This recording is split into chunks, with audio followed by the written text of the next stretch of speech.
Hi, my name's Scott Heron and welcome to this video where I'm going to play a song called Bahia de Samana. This is one of the Group A pieces on the small group track Initial Exam by Trinity. If you're not familiar with the exam is a group exam for 2 to 4 students and you play along with a backing track. So whenever you buy the book, this is the book here, you will be given a backing track in the back, and the backing tracks are really good fun. All the pieces in the books are great and my students really love using this book. The examiner will tell the candidates what order he wants them to play in, 1, 2, 3 and 4, and then he'll press the CD. Each piece is divided into 2D sections and solo sections. So a 2D section means everybody plays together. So at the very beginning and the very end of the song, everybody plays together. And then there's a solo.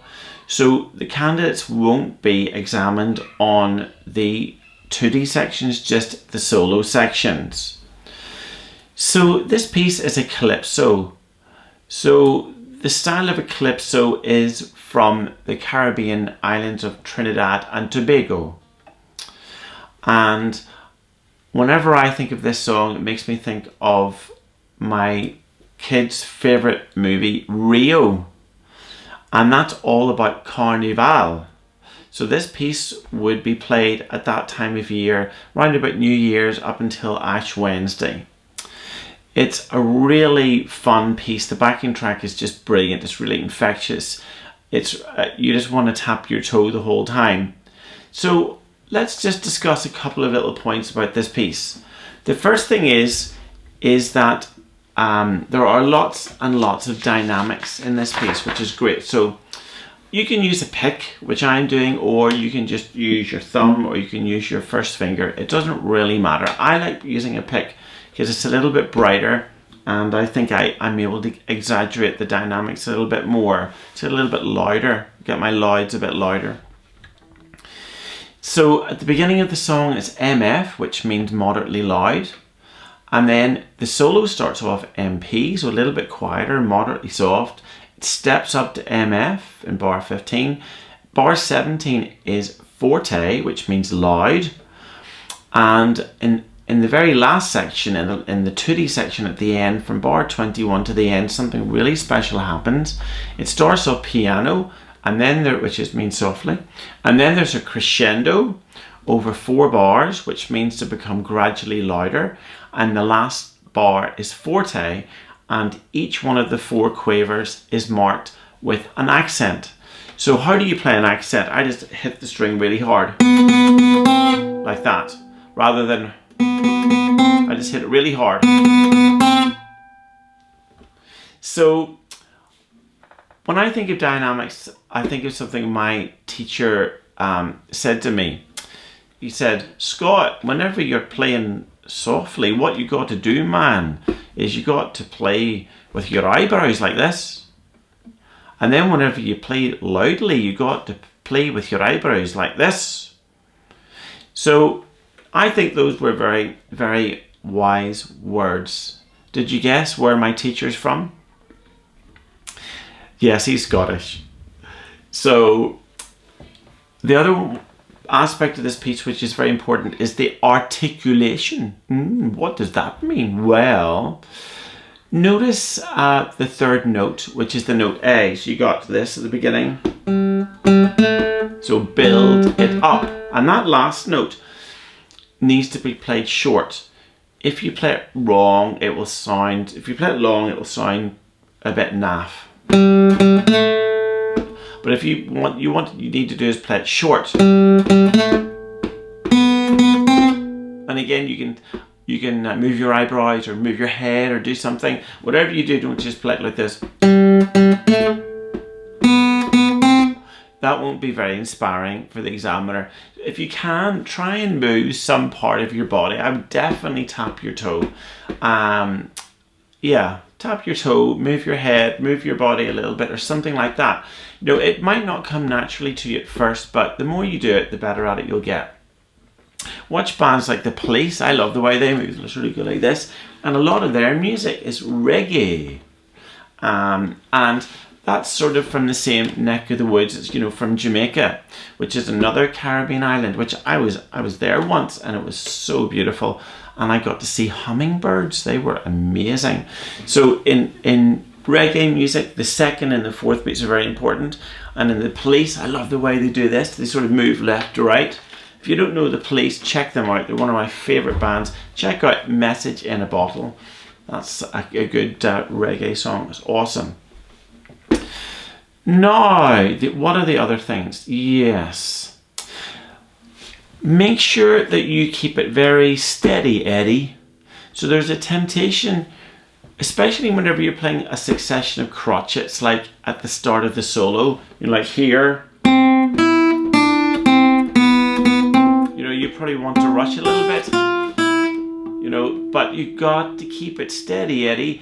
Play on what I call the back of the beat. So try and sit on it a little bit. Try and play every note a little bit late. Just experiment with that idea. And another idea you can do, whenever I want to play really laid back, sometimes I move my head like that. Just imagine you're on a lovely sunny beach in Jamaica, and the sea is really a beautiful light colour, and there are coconut trees, and you haven't a care in the world, and you got a lovely cool drink in your hand, and you're just having a lovely time. So that's the sort of vibe, you know, rather than, oh no, I'm in an exam and there's a scary examiner there. No, don't think that. Use your imagination and imagine you're in Trinidad and you're having a lovely relaxing time. Irie-man.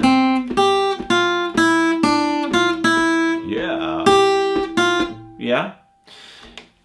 Okay, now one other little thing you can think of which will help to get you into the mood is if you sing the words along. That's a really cool thing about the guitar. You can try and play and sing at the same time. So I'm going to do that the first time round. And the second time I'll not sing, you'll be glad to hear.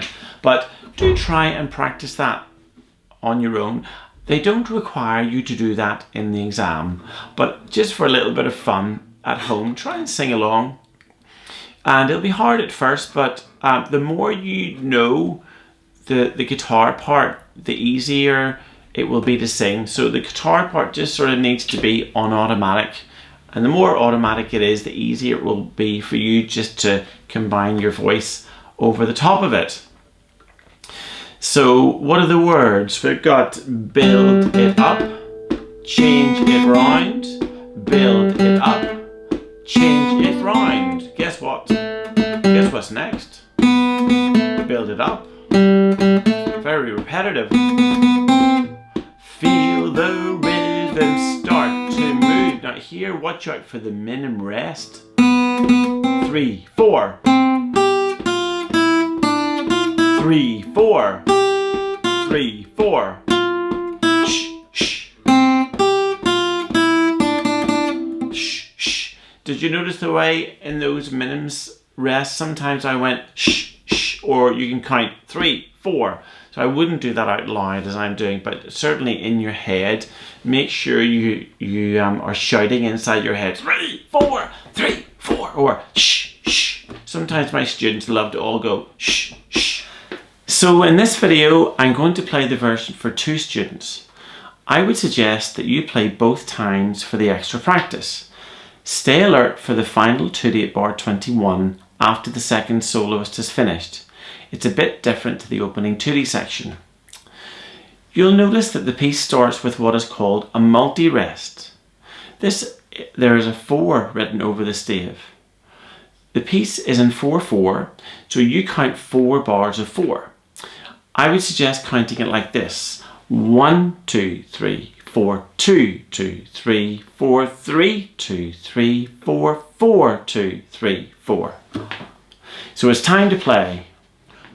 1, 1, 2, 3, 4, 2, 2, 3, 4, 3, 2, 3, 4, 4, 2. Here we go, Tootie. Change it round, build it up. Change it round, build it up. Make a change, build it up. Time for a change. Solo. Feel the rhythm start to move. Feel the rhythm start to move. Feel the rhythm. Feel the rhythm starting to move. Tootie for the second time.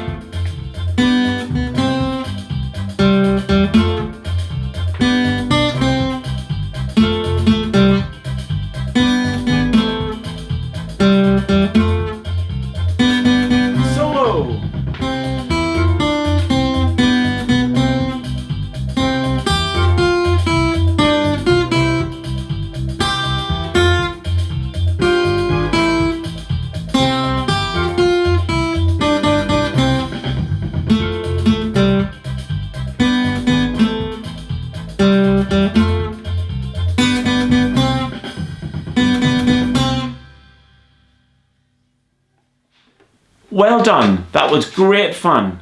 If you find this video helpful, please hit that subscribe button and that cheeky little like button. Until the next video, I remain.